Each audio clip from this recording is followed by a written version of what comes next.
And there's a lot of money being made off of us,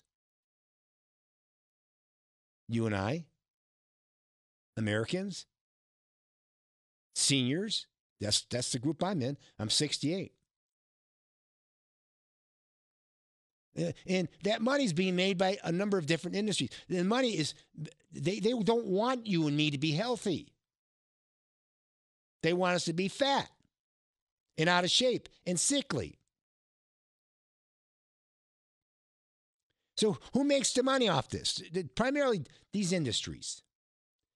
Fast food restaurants, fast food suppliers, snack foods, healthcare. Listen to this. Chronic disease accounts for about 2/3 of rising healthcare costs, and obesity is the fastest growing chronic disease.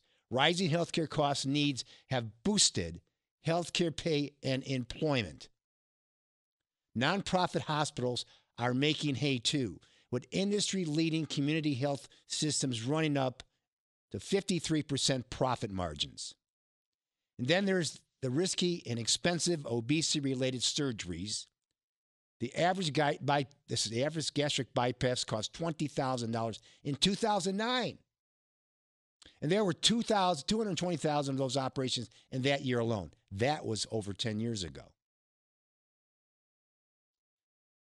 Then you've got diabetes drug makers and the explosion in the cost of insulin. Then you've got cholesterol medications. Now you've got Ozempic and weight loss drugs to replace some of these other medications. They're making money off of you and me being fat and sick. I'm not fat and sick. I'm making a general statement. So here's how they do it. How do you launch a disease created for no other purpose than to sell drugs that are supposed to treat it? Issue a press release about how it is unrecognized or underrecognized disease with many barriers and stigmas to treatment. Launch a TV campaign to raise awareness about the disease symptoms and risk factors to help sufferers in the general public self-diagnose.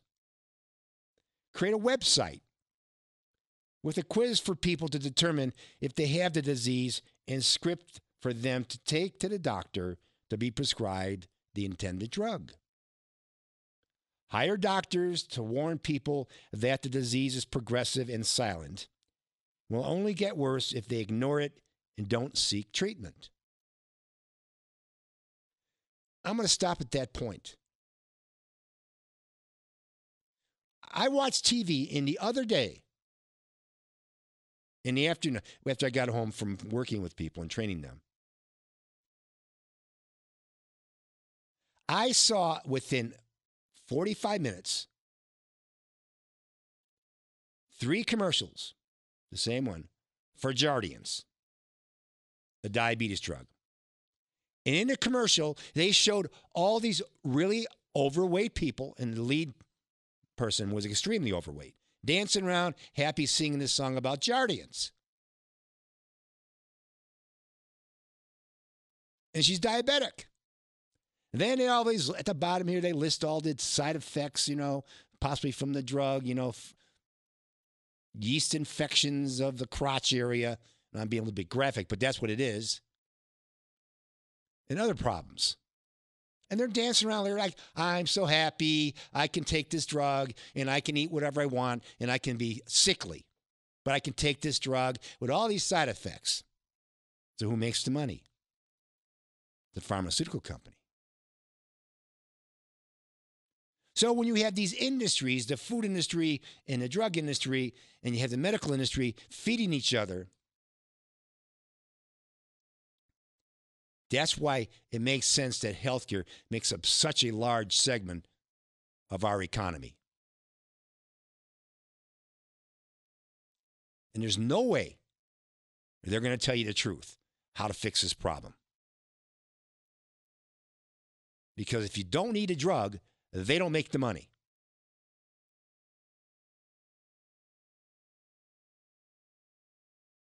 And Ozempic is the drug that they're using now to treat these problems. Take this drug. It's really good for you. It will keep you, you'll lose weight on it. Just do whatever. And take these other drugs too.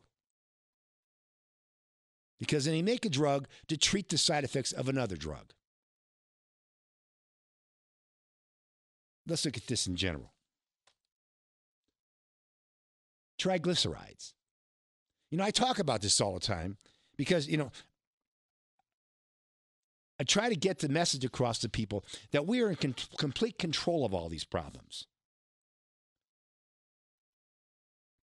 And I like to sometimes use me as an example of people in my age group of what they can do to help their outcome when it comes to their health.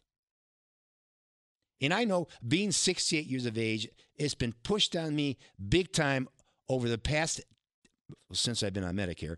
Take statin drugs.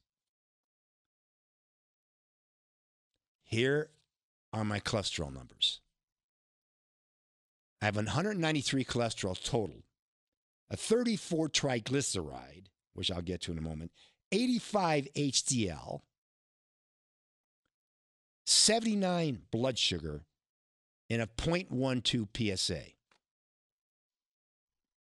But if you go to your blood work, when you have that done, they'll list these different numbers on there, and they'll tell you that if you have triglycerides under 149, you're okay. Now listen to this. This article is from Health Central. This article was written 14 years ago. Triglycerides and small LDL, the odd couple. Small LDL, when you look at cholesterol in general, LDL, low-density lipoprotein, there's two types of molecules, big and small. Small is bad, big is good. They don't tell you that. Triglycerides and small LDL particles, small LDL and triglycerides are like the odd couple. Why would such an odd couple exist in the body? Why does it matter? It all starts with triglyceride. And listen to me, ladies and gentlemen who are out there and take statin drugs or may not and are being told to do this. Consume any carbohydrate, candy, cookies, whole grain bread, and it turns to sugar within your body in minutes after swallowing. In the liver, sugars are converted to triglycerides, which are then released in the bloodstream as very low-density lipoprotein.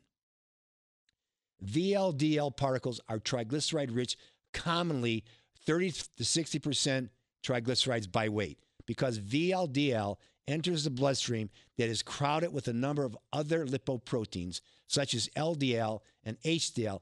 VLDL particles influence the composition of other particles.